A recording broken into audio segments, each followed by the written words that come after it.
Hola, ¿qué tal? Soy Jorge, bienvenidos a Identidad. El siguiente mensaje que estás a punto de disfrutar forma parte de la serie Tiempos de Crisis, en el cual aprenderemos que si bien es cierto, sabemos que en el mundo hay aflicción, también sabemos que con la ayuda de Dios podemos salir adelante. Él nos da las herramientas para triunfar. No olvides seguirnos en nuestras redes sociales como lo son Instagram, Facebook, Twitter o YouTube como @identidadslp, o bien envíenos un email a identidadslp@gmail.com.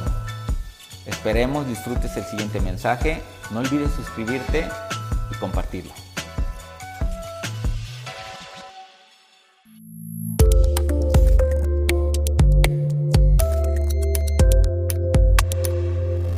El día de hoy tenemos la tercera parte de nuestra serie Tiempos de Crisis. Y en la semana alguien me preguntaba que si era una coincidencia que hubiéramos empezado la serie Tiempos de Crisis justo cuando estaba pasando todo esto, cuando empezó a comenzar ese tipo de situaciones. Y yo dije, la verdad es que no creo que sea una coincidencia. Alguna vez he escuchado la palabra diosidencia.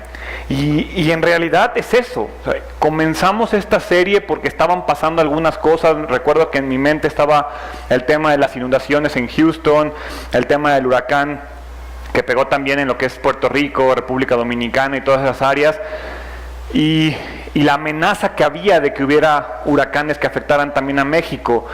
Llegó el sismo de hace 2 semanas que afectó algunas áreas de nuestro país, y ahora esta semana pues el gran sismo que hubo.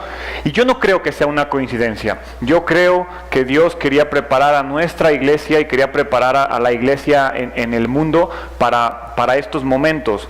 Y mientras estaba preparando el mensaje de esta semana, me encontré una frase de un señor, un fotógrafo, que se llama Robert Freeman. Y la frase es: el carácter no se forja en los momentos de crisis, solo se demuestra. La verdad es que la leí y dije, sí es cierto, cuando una crisis nos golpea, es muy tarde para comenzar a preocuparte por forjar tu carácter. Cuando estás en la crisis, en realidad, lo único que te queda es darte cuenta si estabas preparado o no estabas preparado para la crisis. Sin importar si estás preparado o no, tenemos que aprender a comportarnos en la crisis. Porque, como lo vimos la primera semana, las crisis van a llegar. Las crisis no las podemos evitar. Sí, eso fue lo primero que aprendemos. La semana pasada aprendimos las 2 claves que tienen que ver con la administración y con la disciplina, que son las 2 claves para lograr que salgamos triunfantes de la crisis. Si eres un buen administrador y eres alguien disciplinado con los recursos de Dios, cuando llegue la crisis vas a tener una seguridad de que no vas a salir tan golpeado de ese momento. Pero ¿qué pasa con cómo nos debemos de comportar en medio de la crisis? ¿Sí? Olvídate de si estabas preparado o no estabas preparado. Ya, estás en la crisis. ¿Qué tenemos que hacer para manejar la crisis? Para no permitir que llegue una crisis y en nuestra desesperación, en nuestra impotencia, la hacemos más grande. ¿Sí? O provocamos que los resultados sean más complicados. Pero antes de seguir adelante, vamos a orar. Padre, gracias. Gracias porque sabemos que tu misericordia está presente en todos los lugares. Ponemos en tus manos a todas las personas que puedan estar en necesidad, pasando por momentos difíciles, y te pido una pronta recuperación para nuestro país. Y no solo para México, sino también para todos los lugares afectados por huracanes y por desastres naturales que están ocurriendo en estos lugares. Gracias porque sabemos que todo está bajo tu mano de control. Y gracias porque sabemos que nada te sorprende. En el nombre de Jesús. Amén. La crisis en sí misma no es agradable. Yo creo que nadie de aquí pudiera decirme, no, Gerardo, a mí me encanta estar en la crisis. A mí me encanta ese momento de crisis en que la adrenalina se pone al máximo. Yo creo que no. Como lo dije la semana pasada, la mayoría de nosotros nos gustaría tener una vida tranquila. Es más, si nos dieran a escoger entre una vida de altibajos o una vida así como tras bambalinas, más tranquila, más relajada, la mayoría escogeríamos esa parte de asegurarnos que nada malo pase, asegurarnos que no haya crisis en nuestra vida. Pero como lo hemos aprendido, no podemos huirlo. No podemos huirle a esos momentos. Lo que sí podemos hacer es reaccionar conforme a los principios de Dios. Es reaccionar conforme a la fe que decimos tener. Porque en esos momentos, como lo dije hace un momento, es cuando vamos a mostrar nuestro verdadero carácter y es cuando vamos a mostrar en dónde está nuestra fe. Y tal vez en lugar de volverte presa del pánico, en lugar de que el temor se apodere de tus decisiones, en un momento de crisis vas a lograr permanecer en paz. Y ojo, ese término es muy importante. Cuando digo que permaneces en paz, no quiere ser que estás en modo zen, así, oh sí, estoy en paz, Padre. No, significa que estás haciendo, que estás actuando, pero estás tranquilo. No estás sobrepasado por la situación. No dejaste que el pánico y el temor se apoderara de tu vida y tú permaneces en paz. En lugar de estar desesperado, en lugar de estar preocupado, descubres y te das cuenta y recuerdas que Dios está en control. Porque es bien fácil decir Dios está en control cuando todo sale bien.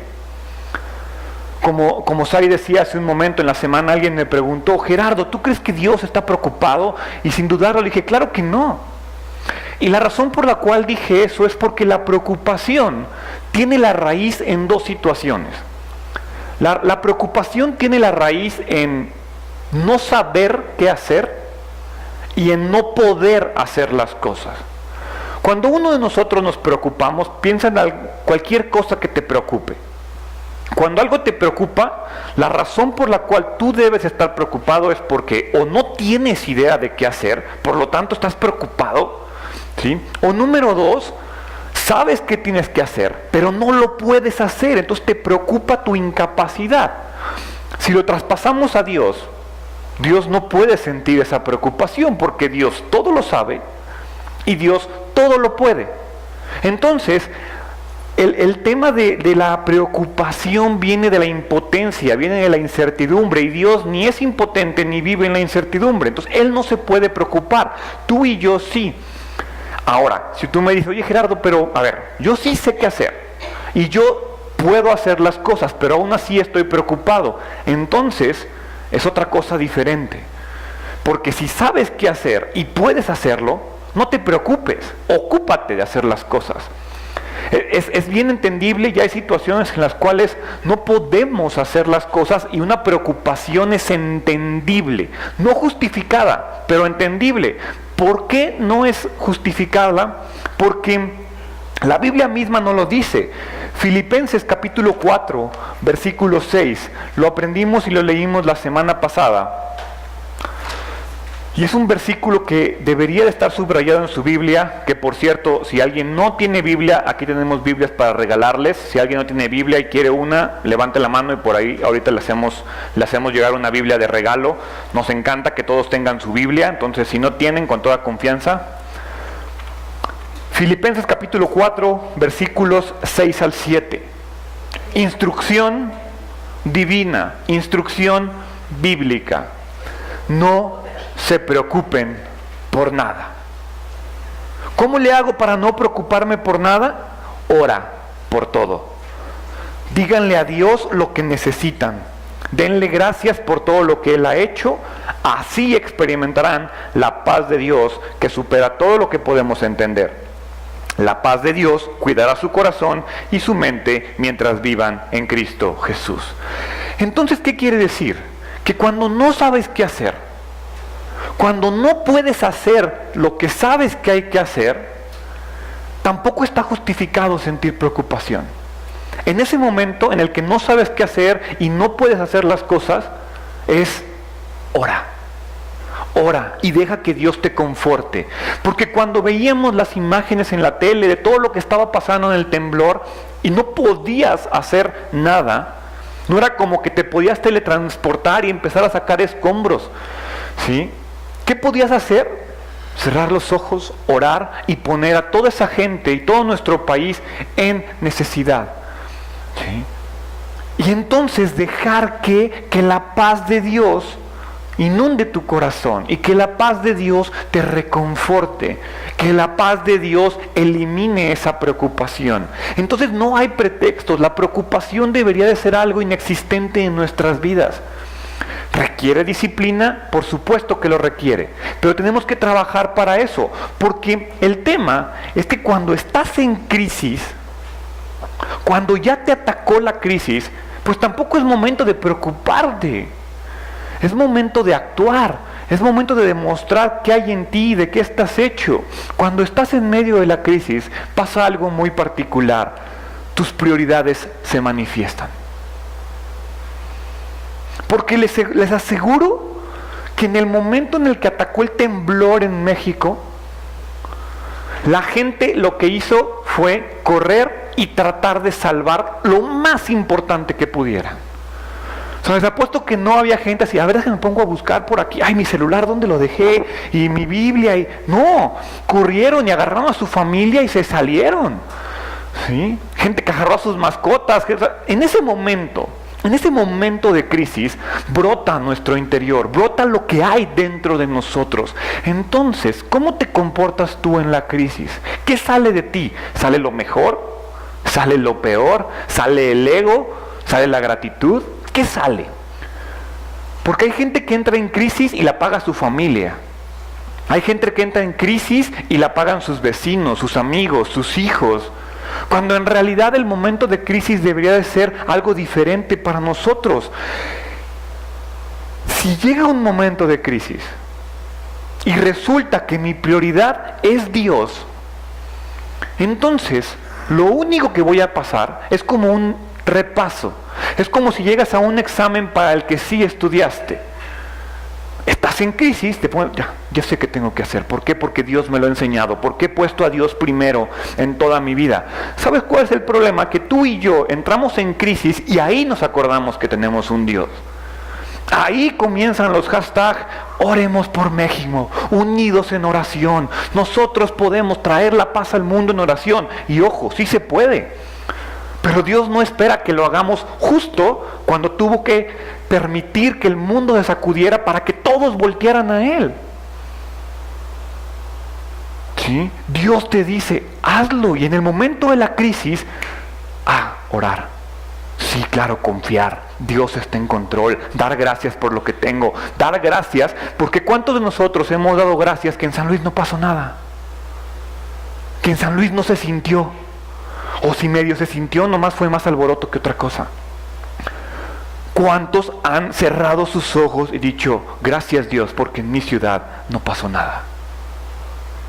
Ahí se ve dónde están nuestras prioridades. Porque cuando llegas a la crisis, te van a pasar dos cosas, y solo dos cosas. La crisis o te tumba o te ayuda a crecer. No hay más. No hay un me quedo tambaleando. No. Cuando es una crisis, o te tumba al grado que tienes que volver a comenzar, o te permite darte cuenta que estás teniendo una vida correcta y sigues adelante, confiado de que estás haciendo bien las cosas. El tema cuando la crisis te sacude, cuando la crisis te tumba, la pregunta es, ¿qué vas a hacer? ¿Vas a volver a empezar exactamente igual que como hiciste las cosas? ¿O vas a tomar decisiones diferentes? Porque les apuesto que hay gente que hoy está siendo afectada por el temblor que pasó, que también fue afectada en el temblor de hace 32 años. Y que tal vez volvieron a malconstruir un edificio o a malconstruir una casa, y 32 años después, la oportunidad que tuvieron de volver a empezar, llega otra crisis, y ¿qué pasa? Se vuelven a caer. Tú y yo esperaría que si estás pasando por una crisis, o si ya pasaste por una crisis, o cuando vuelvas a pasar por una crisis y eres tumbado, no vuelvas a cometer los mismos errores. Tenemos que aprender a tomar decisiones correctas. Ahora, ¿por qué pasa lo que pasa? No me voy a detener mucho y no quiero que toda la predicación sea al respecto de eso, pero tenemos que comprender que Dios quiere llamar nuestra atención. Si yo les digo, ¿cuál es la voluntad de Dios? Pues la voluntad de Dios es que nos amemos, que nos ayudemos, que seamos del mismo sentir, que estemos preocupados los unos por los otros, que nos amemos, que dejemos todo y ayudemos a la gente. Y alguien me puede decir, ¿qué está pasando después del temblor? Alguien decía, no, es que los millennials nos están dando una lección de lo que en verdad hay en ellos. Esa generación tan criticada está sacando adelante. Y después por ahí leía y decía, pues ojalá que sigan así después de 3 semanas cuando se pase la emoción. Nosotros tenemos que estar seguros de que esta sacudida que Dios permitió, ojo, que Dios permitió, no es que Dios provocó, ¿sí? Que esta sacudida que Dios permitió, que nos movió, que nos afectó, que nos hizo voltear, que nos hizo orar, permanezca y que ese sentimiento de oración, de unidad, salga, porque alguien decía, wow, este es el México que yo amo. Sí, el problema es que cuando la crisis comienza a pasar, se nos olvida y regresamos a los mismos errores. Entonces, cuando Dios permite que una crisis te golpee, es porque está queriendo llamar tu atención. Hace rato les decía que Dios no se preocupa. ¿Y cuántas veces hemos escuchado que Dios está preocupado por nosotros? El tema de la preocupación de Dios por nuestras vidas no tiene que ver con un tema de incertidumbre o con un tema de impotencia. Dios se preocupa por nosotros porque nos ama, punto. Y porque puede cambiar nuestra vida, pero no lo hace. Entonces a Dios le preocupa que te pone todas las herramientas enfrente de ti y le preocupa que tomes las decisiones correctas. Sabe qué vas a hacer y sabe qué vas a decidir. Pero Dios, a fin de cuentas, su voluntad es que todos procedamos al arrepentimiento, que todos volteemos a Él, que todos nos aferremos a Él. La preocupación de Dios viene por un tema de amor, viene por un tema de que nos quiere ver salvos, de que nos quiere ver eternos. Porque recordemos que sin importar lo que pase en esta vida, Gerardo, es que han muerto 300 personas. Sí, han muerto 300 personas, tal vez un poco más. Pero recordemos que tú y yo no estamos hechos para esta vida. Tú y yo no estamos hechos para este momento. Tú y yo estamos hechos para la vida eterna. Le explicaba a una persona en la semana que me decía, Gerardo, han muerto niños. Y yo les dije, sí, es complicado, es doloroso de entender, pero también qué bendición que no tienen que pasar por toda una vida de situaciones complicadas. Y que hoy, como dice la Biblia, el reino de Dios es de los niños, están con Él. Es difícil entender y yo no me puedo imaginar que le hubiera pasado algo a mi hijo. Pero tenemos que tener una mentalidad de eternidad, una mentalidad de que entendamos que nada está escapando de su control. Y que Él permite esto para que volteemos a verlo. ¿Cuál es la voluntad de Dios? Juan capítulo 6, versículo 40. Pues la voluntad de mi Padre es que todos los que vean a su Hijo y crean en Él tengan vida eterna.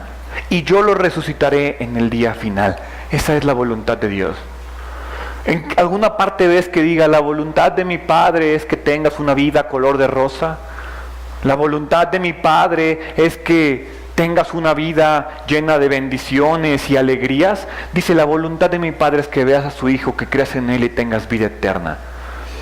Ahora, no estoy diciendo que Dios quiera que vivamos miserables, que Dios quiera que vivamos en crisis, que Dios quiera que vivamos atormentados. No. Pero si Dios tiene que escoger entre llevarnos a la vida eterna y darnos una vida de color de rosa, ¿qué crees que va a elegir? Si tú tuvieras que elegir entre la vida eterna y una vida color de rosa, ¿qué elegirías? Ahí está la voluntad, que tengan vida eterna, que resuciten en el día final. En medio de la crisis, lo que Dios está haciendo es darnos un curso intensivo de administración y un curso intensivo de disciplina. La ventaja es que si lo repruebas, vas a tener otra oportunidad. Si estás en la crisis y fallas, Dios te va a dar una oportunidad de volver a tomar el curso, siempre y cuando no hayas muerto en el intento, que la crisis no haya terminado con tu vida. Pero si pasaste por una crisis o estás en una crisis y tienes vida, es Dios en su misericordia dándote la oportunidad de volver a empezar. Es Dios en su misericordia diciéndote, Gerardo, aquí está el examen otra vez, vuélvelo a tomar. Y el día de hoy lo que vamos a aprender es cuáles son las respuestas de ese examen. ¿Cómo debo de comportarme y cómo debo de manejar las crisis? Hay 8 formas, las vamos a ver muy rápido, no me voy a extender demasiado, porque son muy fáciles de entender. La primera forma o la primera cosa que tenemos que hacer cuando estamos en la crisis para poder manejarla es determinar nuestras necesidades. ¿Qué significa determinar nuestras necesidades? Abran su Biblia en Joel capítulo 2, versículo 19. Joel está en el Antiguo Testamento, es uno de los libros más chiquitos que vienen por ahí. Joel 2, versículo 19. El Señor responderá, miren, les envío grano, vino nuevo y aceite de oliva, suficiente para satisfacer sus necesidades. Subrayen eso, satisfacer sus necesidades. Ya no serán objeto de burla entre las naciones vecinas. Y si lo complementamos este versículo con Mateo capítulo 6, versículos del 30 al 33, el Señor responderá, miren, si Dios cuida de manera tan maravillosa las flores silvestres que hoy están y mañana se echan al fuego, tengan por seguro que cuidará de ustedes. ¿Por qué tienen tan poca fe? Así que no se preocupen por todo eso diciendo, ¿qué comeremos? ¿Qué beberemos? ¿Qué ropa nos pondremos? Esas cosas dominan el pensamiento de los incrédulos, pero su Padre Celestial ya conoce todas sus necesidades, de nuevo esa palabra, todas sus necesidades. Busquen el reino de Dios por encima de todo lo demás y lleven una vida justa y Él les dará todo lo que necesiten. ¿Cómo le puedes exigir a Dios esta promesa si tú no sabes qué es lo que necesitas?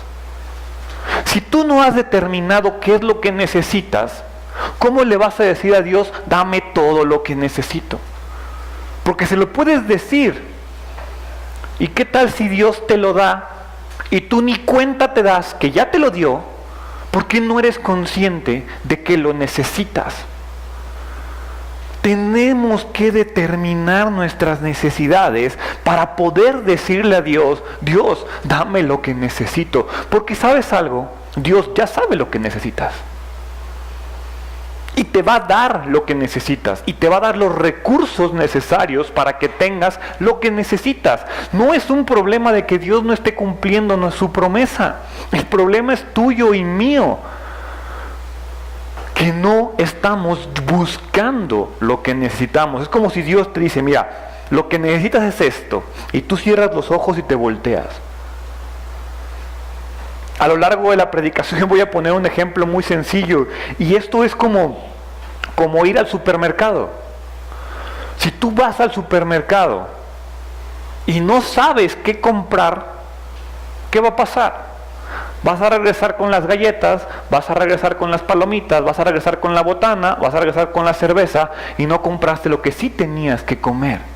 Porque no sabes lo que necesitas.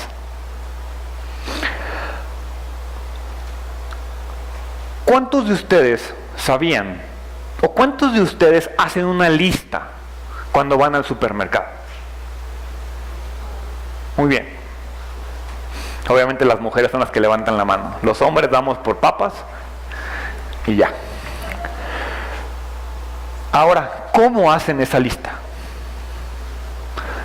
Les apuesto y quiero creer que la gran mayoría abren la alacena o abren el refrigerador y a ver, ¿qué me falta? Me faltan jitomates.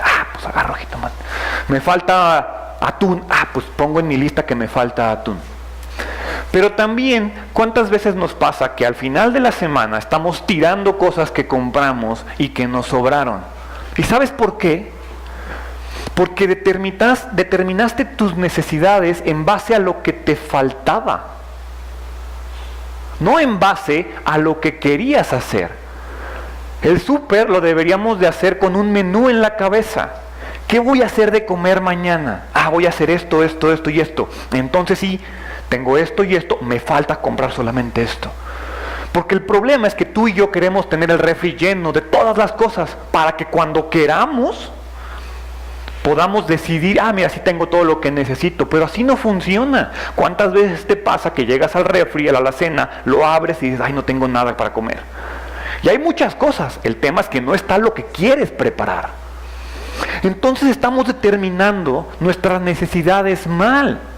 Tenemos que determinar nuestras necesidades no en base a lo que nos falta, sino en base a lo que queremos hacer. La pregunta es, ¿qué quieres hacer? De ahí, de esa respuesta parte todo. Si no defines qué quieres hacer, ¿cómo le vas a exigir a Dios que te supla lo que te falta para ese propósito? Por eso identidad se considera una iglesia con propósito. Tenemos un propósito, ¿sí? Nuestro propósito es permanecer en la palabra, nuestro propósito es la comunión, ¿sí? Nuestro propósito es crecer, nuestro propósito es orar. Y entonces todas nuestras decisiones van en camino a eso. Le pedimos a Dios según nuestras necesidades, según nuestro objetivo y según nuestro propósito. Tú y yo cometemos el error de determinar nuestras necesidades en base a lo que nos falta, en base a lo que no tenemos, y es en base a lo que queremos ser. Así se determinan las necesidades, porque si en una crisis no tienes determinadas tus necesidades, seguramente vas a caer y vas a caer y vas a caer, porque no vas a saber cómo reaccionar, porque en el momento de la crisis solo tienes lo que traes contigo. Lo que hay dentro de ti es lo que va a salir, y si tus necesidades están mal, vas a malgastar tus recursos y vas a tomar las decisiones incorrectas. Ahora, ya determinaste tus necesidades, ¿qué sigue?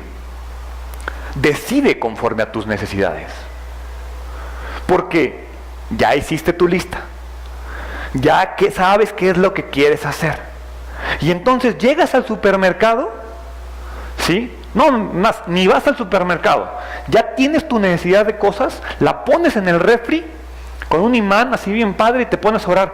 Padre, por favor, súpleme todo eso, que se llene mi refri, sí, por favor, que se llene, y ahí estás, que se llene, que se llene, que se llene.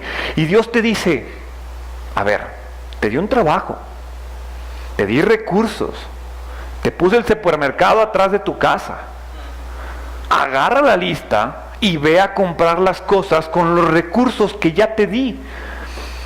Tenemos que decidir conforme a lo que necesitamos.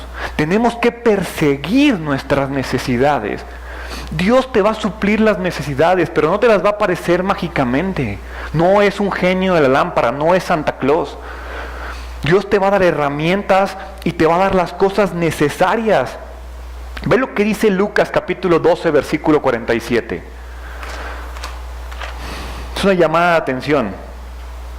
Un siervo que sabe lo que su amo quiere, pero no se prepara ni cumple las instrucciones, será severamente castigado. ¿Qué quiere decir? Tienes tu lista, sabes qué tienes que hacer y no lo haces. Cuando llegue la crisis te va a ir peor, porque no tienes nada de lo que necesitabas, porque no has trabajado para alcanzar esas cosas. ¿A poco no se siente peor cuando te llega la crisis y en tu mente dices, chin, sabía que tenía que haberlo hecho y no me preparé? Porque cuando te pega la crisis y no sabías, dices, bueno, pues por lo menos no pude haber hecho nada para evitarlo. Pero ¿qué pasa cuando la crisis te pega y tú sí pudiste haber hecho algo para prepararte y no lo hiciste? Se siente peor. Dios no va a darte las necesidades, te va a dar los recursos para que tú suplas tus necesidades, para que tú y yo pongamos las manos a la obra, porque no importa que también tengas determinadas tus decisiones, si no actúas conforme a ellas, la crisis igualmente te va a tumbar. Entonces ya vimos, determinamos las necesidades. Número 2, decidimos conforme a ellas. Número 3, disciplinamos las decisiones. Porque si regresamos al ejemplo, ya te paraste, ya agarraste la cartera, ya agarraste el dinero, ya traes tu lista de lo que tienes que comprar, llegas al supermercado y compras otra cosa. Y entonces Dios que te dio justo lo que necesitabas para suplir tus necesidades, si en lugar de comprar los vegetales compraste otra cosa, ya no te va a alcanzar. Se te van a acabar las fuerzas, se te va a acabar el tiempo, porque Dios te va a dar lo que necesitas para que tú suplas tus necesidades. Si no eres disciplinado, si no decides y actúas y disciplinas tus decisiones, cuando llegues y tengas enfrente lo que necesitas, no lo vas a poder tomar porque ya se te acabaron las fuerzas, porque ya no tienes recursos para alcanzarlo. Siempre vamos a tener excusas para este tema, porque ¿quién tiene dinero suficiente? ¿Quién tiene tiempo suficiente? A ninguno de nosotros nos sobra dinero y a ninguno de nosotros nos sobra tiempo.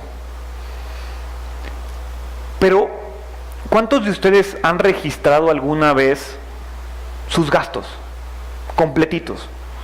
Así, a ver, esto es lo que recibo y esto es lo que gasto. Que veamos en dónde se está yendo nuestro dinero. Porque les prometo que se van a dar cuenta de esos famosos gastos hormiga y cómo una gran cantidad de nuestros recursos financieros se van ahí. Y entonces decimos, Gerardo, es que no tengo dinero. No, es que el dinero lo malgastas. Ahora, Gerardo, no tengo tiempo. De igual forma, los invito a que tomen una agenda, una semana de su vida. Y que registren, hoy me desperté a las 7, desayuné a tal hora, pero le ponen por ahí, pero perdí 15 minutos en las redes sociales, y luego perdí 20 minutos peleándome con mi esposa, y luego perdí 5 minutos persiguiendo al niño. Registren todo, y al final del día, al final de la semana, vean esos pequeños tiempos y momentos que se fueron escapando, y que se fueron yendo. Y entonces sí díganme, Gerardo, no tengo tiempo. Lo que no tenemos es administración del tiempo. Es una cosa muy diferente. Debemos vivir dentro de nuestras posibilidades, porque ¿qué pasa o qué pasaría si después de que revisas tus gastos te vas a dar cuenta de dos cosas? O te sobra dinero, que la pregunta sería ¿qué estás haciendo con ese dinero que te sobra? O estás gastando más de lo que tienes, y la pregunta sería ¿cómo pretendes pagar eso?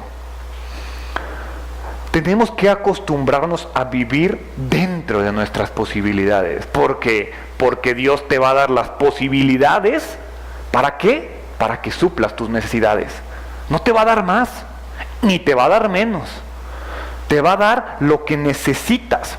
Ahora, ¿cuál es la recompensa de esto? Mateo capítulo 25, versículo 21.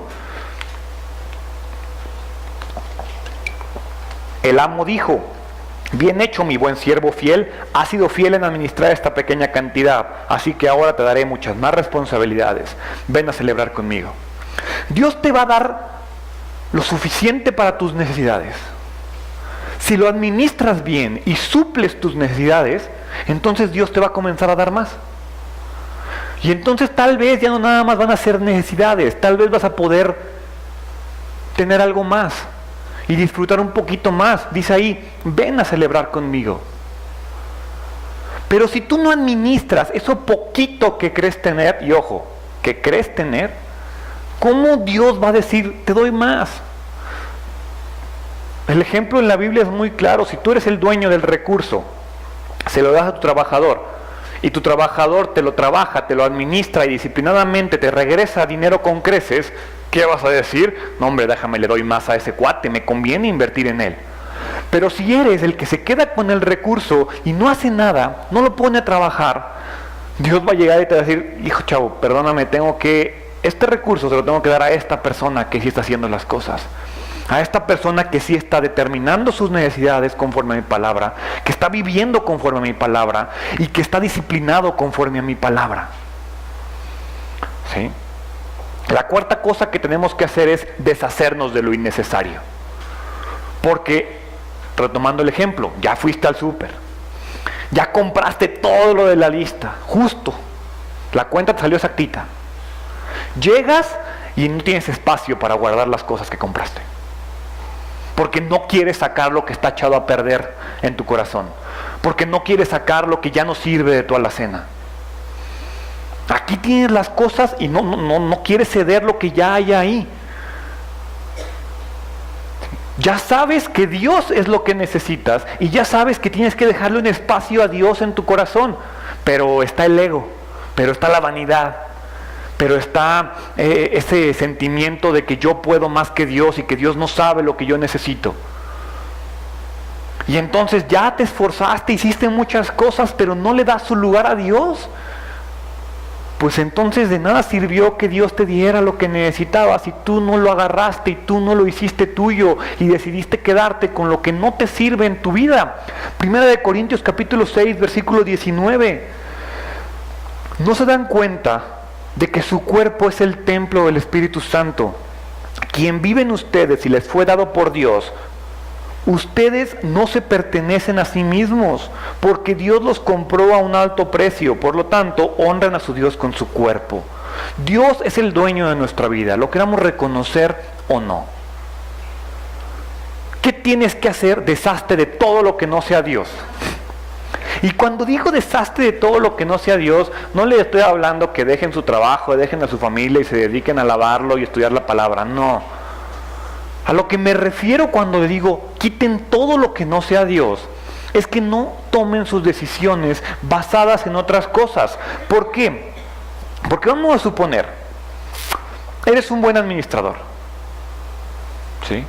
Dios te dio recursos, los administraste de la manera correcta, pero en lugar de poner tu fe y tus decisiones en Dios, tu confianza está en el dinero, en el buen administrador que eres.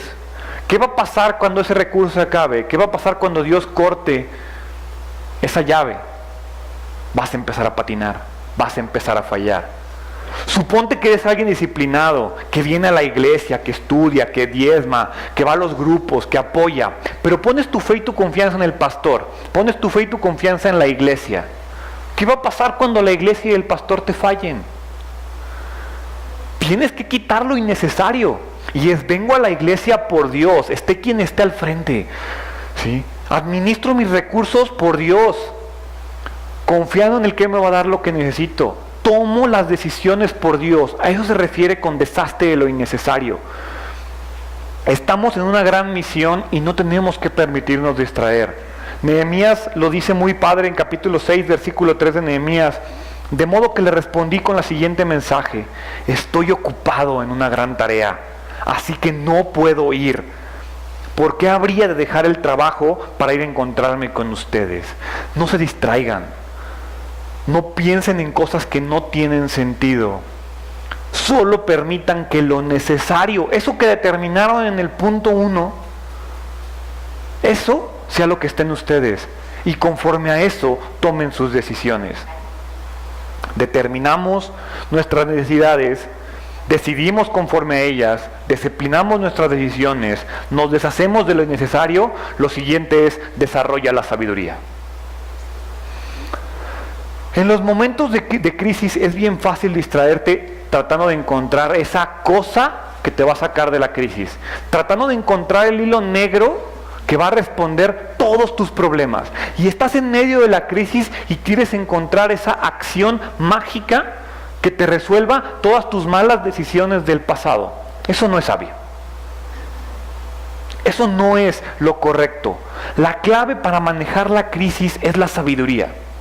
La clave para manejar la crisis no es busco el hilo negro que me falta, busco la respuesta que me falta. La clave para manejar la crisis es la sabiduría. Ahora, lo hemos visto varias veces aquí. ¿Qué es la sabiduría? La sabiduría es el conocimiento aplicado.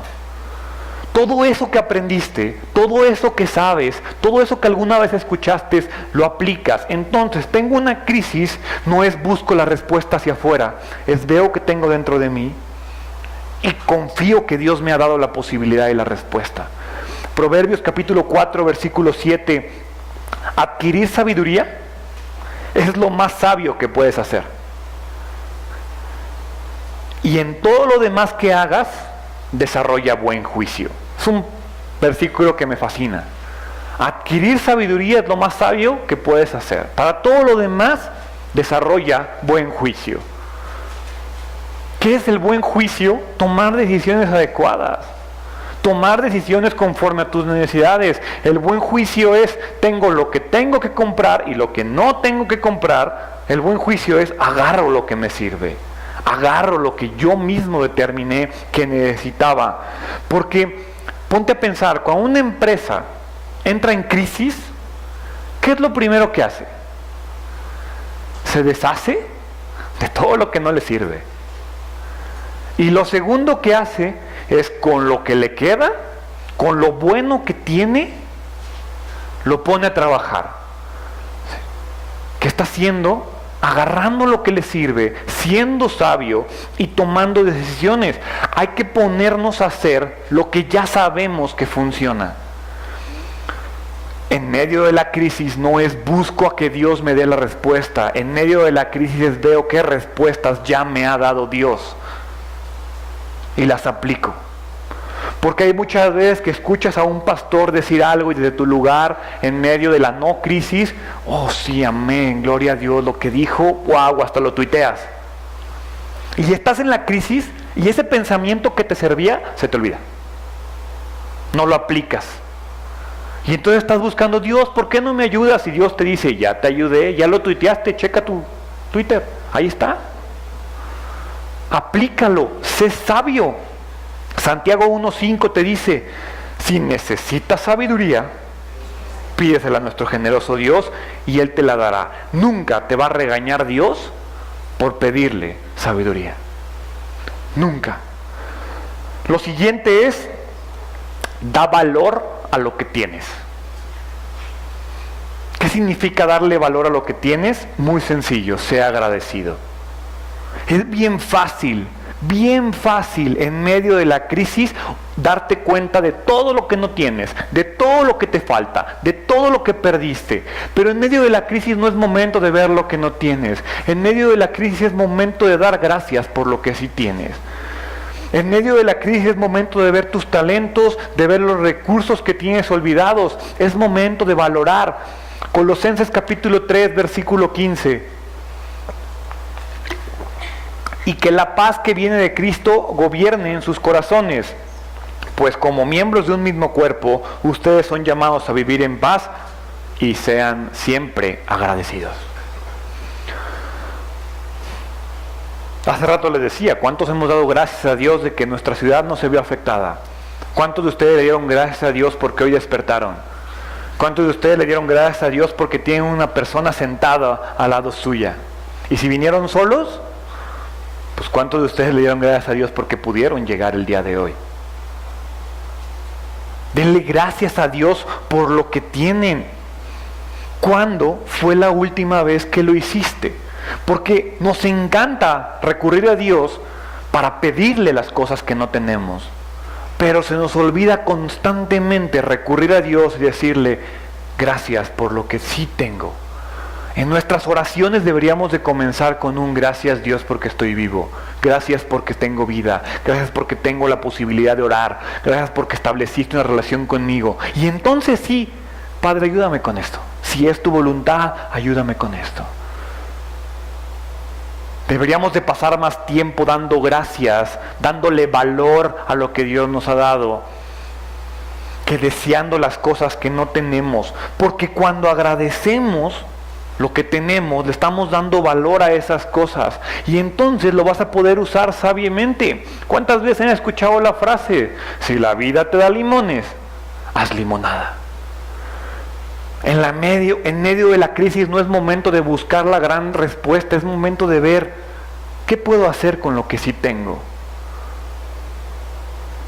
Eso es lo que tenemos que hacer. Número 7, tenemos que defender nuestros recursos. Defender nuestros recursos.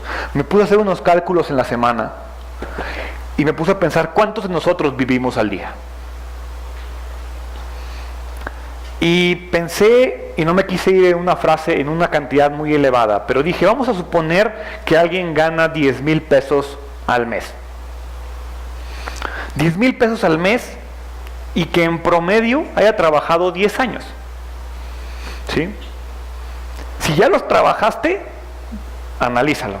Si todavía no los has trabajado, estás en un excelente momento de darte cuenta que si tú ganas 10,000 pesos al mes y has trabajado 10 años, solo de salarios, olvídate de bonos, prestaciones, utilidades, solo de salarios han pasado por tus manos 1,200,000 pesos.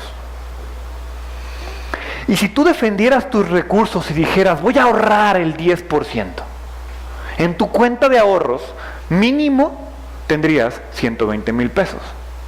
La pregunta es, ¿cómo están sus cuentas de ahorros? En ceros. Felicidades si están en ceros. Hay varios que están en menos. Porque defender tus recursos es... ¿Se acuerdan que les dije que hicieran su análisis de gastos? Vean en qué están usando sus recursos. Y se van a dar cuenta cómo más del 10% se va en tonterías que no necesitamos. Yo mismo me he tenido que disciplinar al respecto. Y estoy haciendo ese experimento. Llego a la casa y toda la monedita y billetito que te gastas en el Oxxo y en la maquinita de los refrescos, lo estoy tratando de poner en una alcancía y quiero ver cuánto junto a fin de año. Porque se te va una cantidad de dinero que no sabes a dónde se va y Dios te dice, defiende tus recursos, yo te di ese dinero, ¿por qué lo malgastas? Ojo, es simplemente ahorra el 10% mínimo. Toma decisiones, yo mismo, y se lo dije a Sari en la semana, tengo que comenzar a hacer algo, porque sí, tengo por ahí algunos ahorros y seguros y cosas así, pero ¿quién de ustedes está preparado para morir? Y cuando digo preparado para morir, no digo sí, amén, gloria a Dios, porque me voy a la eternidad. Sí, ¿tu familia? ¿Con qué van a pagar tu muerte? ¿Tienen suficiente para sobrevivir sin ti? ¿Tienes independencia financiera? No defendemos nuestros recursos, vivimos al día. Y digo el ejemplo del dinero porque es el más ilustrativo y todos patinamos de ese pie. Pero ¿cuántas oportunidades han pasado por tu vida de establecer una relación sana con tus hijos? Y no lo has hecho. Así como ha pasado dinero por tus manos y nada más escurre, ¿cuántas oportunidades de una buena relación con tu familia has tenido y no lo has hecho? ¿Cuántas veces has tenido la oportunidad de hacer sentir amada a tu pareja y no lo has hecho? ¿Cuántas veces has tenido la oportunidad de voltear con tu mamá o con tu papá y decirle, gracias, te quiero, y no lo haces? Esos también son recursos. ¿Cuántas veces pudiste cuidar mejor tu cuerpo y no lo hiciste? Y cuando la salud comienza a fallar, dices, chin, ahora sí, a dieta, medicina, doctor y una vida sana porque ya es momento, porque ya estoy mal, porque ya tengo la presión alta. No, ahorita que estás sano, cuida tu cuerpo, toma decisiones sabias, porque llega la crisis, ya es muy tarde.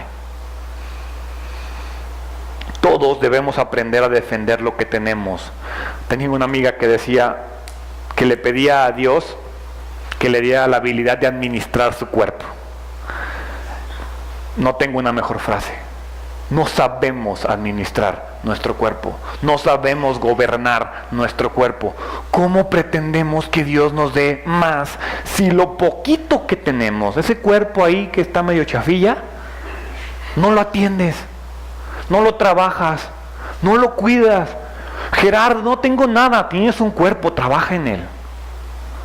Defiende lo que Dios te ha dado. ¿Por qué? Porque si eres fiel en lo poco, te van a dar mucho. Y finalmente, ya determinamos nuestras necesidades, decidimos conforme a ellas, nos disciplinamos en cuanto a ellas, desarrollamos la sabiduría, le dimos valor a lo que tenemos, defendimos nuestros recursos. Demuestra tu fe. En medio de la crisis, demuestra tu fe. Vivimos en una cultura que se deja llevar por banalidades. Vivimos en una cultura que está permanentemente en crisis. Por eso es importante este tema. Por eso quiero que aprendamos a manejar las crisis. Porque vivimos en crisis. Porque los tiempos de crisis no se van a terminar. Sí hay crisis muy grandes y crisis muy chiquitas. Pero dime, en realidad, ¿cuántas veces al año dices, ay, estoy bien, nada me preocupa? En realidad no. En realidad vamos de crisisita en crisis y vamos pasando y vamos sobreviviendo y nos la vamos llevando. Estamos agobiados, estamos exhaustos, vivimos distraídos, estamos deprimidos, siempre apurados, sufriendo de estrés, y eso nos pone de malas. Pero vivir por fe, demostrar nuestra fe, no quiere decir que vayas, Dios proveerá, y sí, amén, que el propósito de Dios se cumpla en mi vida. Eso no es vivir por fe. Vivir por fe no es decirle a Dios, Dios, es tu responsabilidad. Yo creo que tú me los puedes proveer, yo creo que tú me lo puedes dar. Eso no es vivir por fe. Vivir por fe es saber y creer que los recursos que necesitas los tienes. Si no lo tienes, por fe debes de creer que no lo necesitas. Gerardo, es que yo necesito una mujer, yo necesito un hombre. No, si no lo tienes, por fe te aseguro que Dios dice, no es momento. Te va a meter en una crisis más grande que la que tienes. Entonces, vivir por fe es decir, esto que tengo es lo que necesito. El tiempo que tengo es lo que necesito. El trabajo que tengo es el que necesito. Y es muy importante, porque si tú sabes que estás en un mal trabajo, si tú sabes que estás en un mal lugar, no es, ay, aquí estoy porque Dios es lo que necesito. No, estás tomando una mala decisión. Pero si tú estás en paz en tu trabajo, estás bien en la situación en la que estás viviendo, es momento de ver, esto que tengo es lo que necesito. Y tal vez no es el trabajo que me fascina, pero hay gente que no tiene trabajo. Hay gente que daría mucho por estar donde yo trabajo. ¿Por qué si lo tengo yo y él no? Porque yo lo necesito ahorita. Vivir por fe es, esto que tengo lo trabajo, esto que tengo lo uso, esto que tengo lo multiplico, esto que tengo lo pongo en las manos de Dios y me pongo a hacer su voluntad. Vivir por fe es buscar el reino de Dios. Y cuando digo buscar el reino de Dios, no es busco el reino de Dios para obtener los beneficios. Vivir por fe es busco el reino de Dios porque sé que mientras lo busco voy a recibir los beneficios. Si tú buscas el reino de Dios y solamente lo haces porque cuando estés en el reino de Dios vas a tener todos los beneficios, está mal. Dios te dice, busca el reino de Dios y vas a encontrar los beneficios en el camino. ¿No me crees? Mateo 6:33, lo leímos hace un momento. Busca el reino de Dios por encima de todo lo demás. Lleva una vida justa y Él te dará todo lo que necesites.